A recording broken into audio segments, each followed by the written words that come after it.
ഡൽഹിയിൽ കോക്രോച്ച് പാറ്റ പാർട്ടി സമരം നടത്തിയത് വലിയ അക്രമ സമരത്തിലേക്ക് നീങ്ങുകയായിരുന്നു. പക്ഷേ പാർലമെൻറ്റിൽ വളപ്പിലേക്കുമൊക്കെ തള്ളിക്കയറാനുള്ള ശ്രമമാണ് അവർ നടത്തിയത്. അതിനെ കൃത്യമായി തടയാൻ ഡൽഹി പോലീസിന് സാധിച്ചു. പക്ഷേ ഇപ്പോഴും അവിടുത്തെ അക്രമകാരികൾ പിരിഞ്ഞു പോയിട്ടില്ല. കോൺഗ്രസിൻ്റേതടക്കമുള്ള രാഷ്ട്രീയ പാർട്ടികളുടെ കൊടികളും പിടിച്ചുകൊണ്ടാണ് സമരക്കാർ അങ്ങോട്ടേക്ക് എത്തിയത്. ഇന്ത്യ സഖ്യത്തിൻ്റെ പിന്തുണയും ഇവർക്കുണ്ട്. നന്ദഗോപൻ, ഈ ഡൽഹിയിലെ ക്രമസമാധാന നില പൂർണ്ണമായും സാധാരണ നിലയിലേക്ക് കൊണ്ടുവരാൻ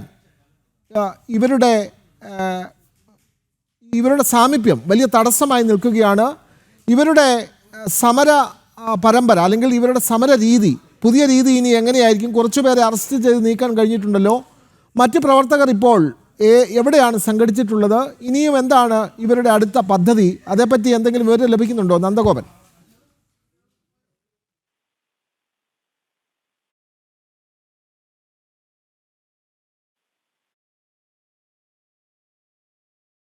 ഡൽഹിയിൽ പാർട്ടി നടത്തിയ സമരം അക്രമത്തിലേക്ക് കലാശിക്കുകയായിരുന്നു. അതേ തുടർന്ന് ഡൽഹി പോലീസ് കൃത്യമായി ഇവരെ അറസ്റ്റ് ചെയ്ത് നീക്കി. പക്ഷേ കലാപകാരികൾക്ക് പിന്തുണയുമായി ഇന്ത്യ സഖ്യത്തിലെ പ്രധാനപ്പെട്ട കക്ഷികൾ രംഗത്തുണ്ട്. കോൺഗ്രസിൻ്റെ കൊടിയേന്തിയായിരുന്നു ഇവരുടെ അക്രമ സമരം. ആദർശ്, ഇവരുടെ സമരരീതി, പുതിയ സമരരീതി ഇനി എന്താണ്? കുറച്ചുപേരെ അറസ്റ്റ് ചെയ്ത് നീക്കി. ആദർശ് തന്നെ പറയുന്നു അവർ പൂർണ്ണമായി പിരിഞ്ഞു പോയിട്ടില്ല. അപ്പോൾ ഇനി ഉള്ള ഇവരുടെ സമര രീതി ഏത് തരത്തിലായിരിക്കും മുന്നോട്ട് പോവുക?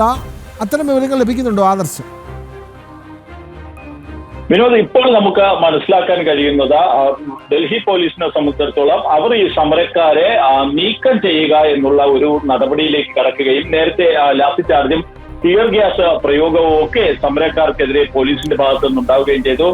റാഫി മാർഗിൽ നിന്ന് 7 കോക്രോച്ച് ജനതാ പാർട്ടി പ്രവർത്തകരെ പോലീസ് കസ്റ്റഡിയിലെടുക്കുകയും ചെയ്തു. കാരണം ഇവർ പാർലമെന്റിലേക്ക് ഉള്ളിലേക്ക് കടക്കുക എന്നുള്ള ലക്ഷ്യത്തോടു കൂടി എത്തിയവരാണ്. അപ്പോൾ ഈ രീതിയിൽ അവർ ജന്തർ മന്ദറിൽ നിന്ന് പാർലമെന്റിലേക്ക് മാർച്ച് നടത്തുമെന്ന് ഔദ്യോഗികമായിട്ട് പ്രഖ്യാപിക്കുകയും അതിന് പോലും അവർ പോലീസിൽ നിന്ന് അനുമതി തേടുകയോ ചെയ്തിട്ടില്ല. അങ്ങനെയുള്ള കോക്രോച്ച് ജനതാ പാർട്ടിയുടെ ഈ പ്രവർത്തകർ എന്ന് അവകാശപ്പെടുന്ന ചിലരാണ് നഗരത്തിന്റെ മറ്റ് ചില ഭാഗങ്ങളിൽ നിന്ന് പാർലമെന്റിലേക്ക് കടക്കുന്നതിനുള്ള ചില നീക്കങ്ങൾ നടത്തുന്നത്. അതുകൊണ്ട് തന്നെയാണ് പോലീസും അതീവ ജാഗ്രത പുലർത്തുന്നത്. ഒപ്പം തന്നെ ഈ സമരക്കാരെ കസ്റ്റഡിയിൽ എടുക്കുന്നതിനുള്ള നടപടികൾ പോലീസ് ആരംഭിക്കുകയും ചെയ്തു.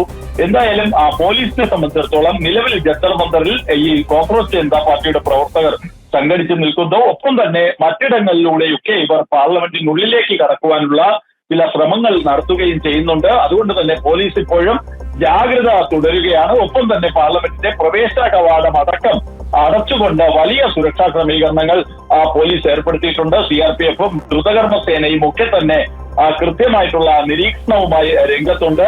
കാരണം യാതൊരു വിധത്തിലുള്ള അക്രമവും അനുവദിക്കില്ല എന്നുള്ള ഒരു നിലപാട് തന്നെയാണ് ഇക്കാര്യത്തിൽ ഡൽഹി പോലീസ് സ്വീകരിക്കുന്നത്. പാർലമെന്റിനുള്ളിലേക്ക് കടക്കും എന്നുള്ള ഒരു തീരുമാനം കോക്രോച്ച് ജനതാ പാർട്ടിയുടെ ഭാഗത്തു നിന്നും വന്നിട്ടുണ്ട് എന്നാണ് നമുക്ക് അറിയാൻ കഴിയുന്നത്. അതുകൊണ്ട് തന്നെയാണ് അവർ ഇത്തരത്തിലുള്ള ചില നീക്കങ്ങൾ നടത്തുന്നത്. പ്രത്യേകിച്ച് പ്രതിപക്ഷ പാർട്ടികളെ സംബന്ധിച്ചിടത്തോളം പ്രതിപക്ഷ പാർട്ടികളുടെ ഒക്കെ പിന്തുണ ഈ കോക്രോച്ച് ജനതാ പാർട്ടിക്ക് നൽകിയിട്ടുണ്ട്. ഒരു അരാജകത്വ അരാഷ്ട്രീയവാദമായ ഒരു സമരത്തിനാണ് ഈ രീതിയിൽ പ്രതിപക്ഷ പാർട്ടികൾ പിന്തുണ നൽകുന്നത്.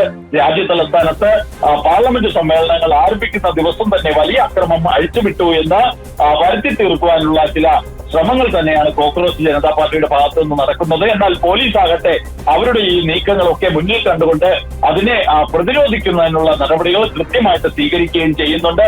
സംശയാസ്പദമായി കാണുന്ന ഈ കോക്രോച്ച് ജനതാ പാർട്ടിയുടെ പ്രവർത്തകരെ പ്രത്യേകിച്ച് ഒറ്റപ്പെട്ടൊക്കെ നിന്നുകൊണ്ട് പാർലമെന്റിനുള്ളിലേക്ക് കടക്കുക എന്ന ലക്ഷ്യത്തോടു കൂടി നീങ്ങുന്ന കോക്രോച്ച് ജനതാ പാർട്ടിയുടെ പ്രവർത്തകരെ പോലീസ് കസ്റ്റഡിയിലെടുക്കുവാനും ആരംഭിച്ചിട്ടുണ്ട്. വിനോദ്, വ്യക്തമാണ്. രാജ്യ തലസ്ഥാനത്താണ് വലിയ അക്രമ സമരം നടത്താനുള്ള പദ്ധതിയുമായി കോക്രോച്ച് പാർട്ടി മുന്നോട്ട് പോയത്. പാർട്ടി നടത്തിയ സമരത്തിന് ഇന്ത്യ സഖ്യത്തിൻ്റെ പിന്തുണയും ഉണ്ടായി. പാർലമെന്റ് വളപ്പിലേക്ക് ഇടിച്ചു കയറാനുള്ള ശ്രമമാണ് അവർ നടത്തിയത്. പക്ഷേ ഡൽഹി പോലീസ് കൃത്യമായി പ്രതിരോധം തീർത്തു. അക്രമകാരികളെ സ്ഥലത്തു നിന്നും അറസ്റ്റ് ചെയ്ത് നീക്കാൻ കഴിഞ്ഞു. പക്ഷേ ഇപ്പോഴും സമരക്കാർ അവിടെ സംഘടിച്ചിട്ടുണ്ട്. അവർ ഇനിയും അക്രമം കാണിക്കാനുള്ള സാധ്യതകൾ തള്ളിക്കളയാൻ കഴിയില്ല എന്നുള്ള വിവരങ്ങളാണ് ഡൽഹിയിൽ നിന്നും TS ആദർശും S നന്ദഗോപനും പങ്കുവച്ചത്.